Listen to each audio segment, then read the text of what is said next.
Primeiramente, devemos compreender que em nenhum momento, dentro do relato bíblico, nos 5 primeiros capítulos de Gênesis, a problemática de que Caim tivesse casado ou não com uma irmã tem qualquer sentido. E por que não tem sentido? Porque a Bíblia não relata uma história ou redige uma genealogia.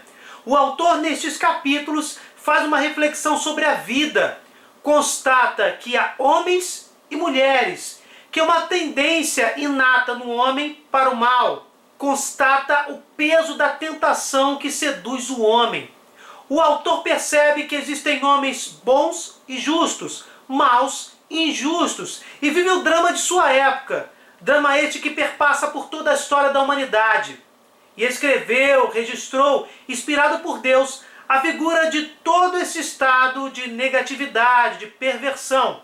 O contrário de todo esse estado é o paraíso, a descrição do estado de felicidade original, que já comentamos em outro vídeo, portanto vou deixar o link na descrição. Logo, é exatamente neste contexto que entram Caim e Abel. Entram como modelos do mal e do bem, respectivamente. E é simplesmente isso, nada mais.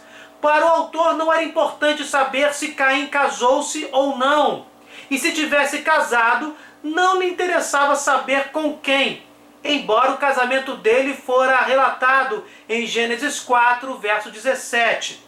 Nós é que nos preocupamos em identificar a mulher dele e nos esquecemos que os primeiros capítulos do Gênesis são muito simbólicos, expressam uma realidade legítima, verdadeira, mas com sinais culturais, extraídos da época do autor sagrado, que representam realidades mais espirituais do que meramente materiais.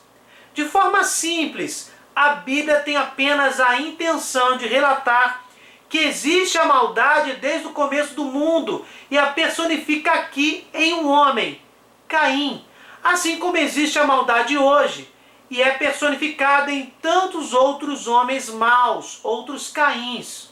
Logo, a Bíblia não está deixando de expressar uma realidade verdadeira, mas não está sendo precisamente cirúrgica do ponto de vista material, ou preocupada com isso, melhor dizendo. Não podemos dizer que Caim se casou com sua irmã, porque o texto não permite esta interpretação.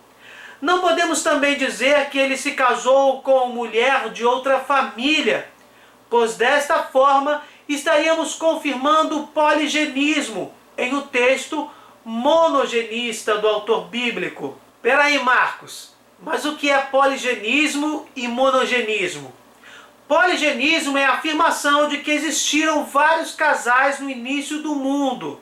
Já o monogenismo, confirmado pela própria Bíblia, afirma que só existiu um único casal.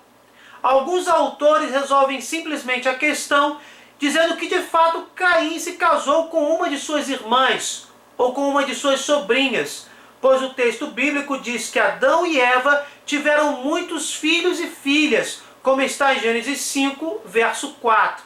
Outros autores aceitam a hipótese do poligenismo e afirmam que outros casais existiram no início do mundo, além de Adão e Eva, e que Caim se casou com alguma descendente de um desses casais. Adão e Eva representariam, nos dois contos da criação, os primeiros homens e não somente o primeiro casal. De qualquer forma, todos os primeiros homens teriam se afastado de Deus, fazendo uso do livre-arbítrio e decidindo pela desobediência. Alguns podem até contestar a hipótese do poligenismo nos comentários do vídeo, mas faço uma observação importante. O monogenismo é a hipótese que mais se harmoniza com a fé cristã. Contudo, como já bem declarou Dom Estevão Bittencourt, fica aberta ao fiel católico a possibilidade de admitir mais de um casal na origem do gênero humano. A hipótese poligenista não contraria a fé. E ele completa: a palavra hebraica Adam significa homem, não é nome próprio, mas substantivo comum. Por conseguinte, quando o autor sagrado diz que Deus fez Adão, quer dizer que fez o homem, o ser humano, sem tensionar especificar o número de indivíduos, um, dois ou mais. Muito significativo é o texto de Gênesis 1, verso 27.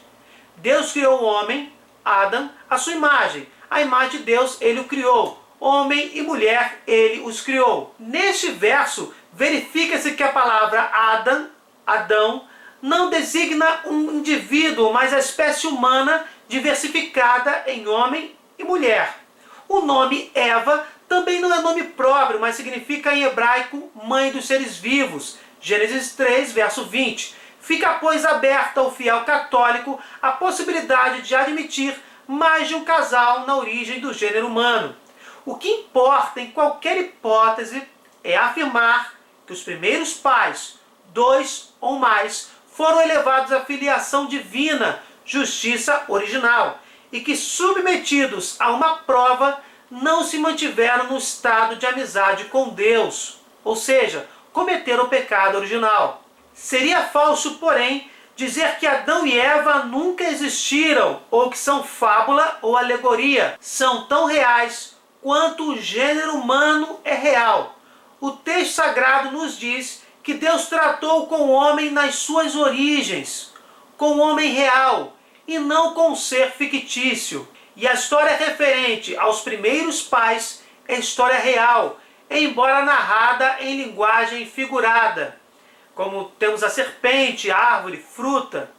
De resto, é inútil insistir sobre a questão poligenismo ou monogenismo, pois não há critérios científicos para dirimi-la. A ciência até hoje não tocou a estaca zero do gênero humano. Apenas interessa notar que a hipótese poligenista não contraria a fé cristã. Enfim, ainda que o poligenismo fosse verdadeiro, o texto bíblico não está absolutamente preocupado com isso. Não está interessado em identificar quem casou com quem. Quer apenas refletir sobre a existência do mal no mundo e identificar seus representantes concretos. O representante do bem no mundo é o homem, Abel, como também é o homem o representante do mal, Caim. A diferença está na opção que cada homem deve fazer: se aproximar de Deus e comungar com Ele para sempre, ou se afastar do Criador e promover a maldade pela terra. O resto é pura especulação que escapa à intenção do autor do Gênesis. Bem, gente, se vocês gostaram, deixem o seu like, compartilhem, se inscrevam no canal. Fiquem com Deus, desculpe qualquer coisa e até o próximo vídeo.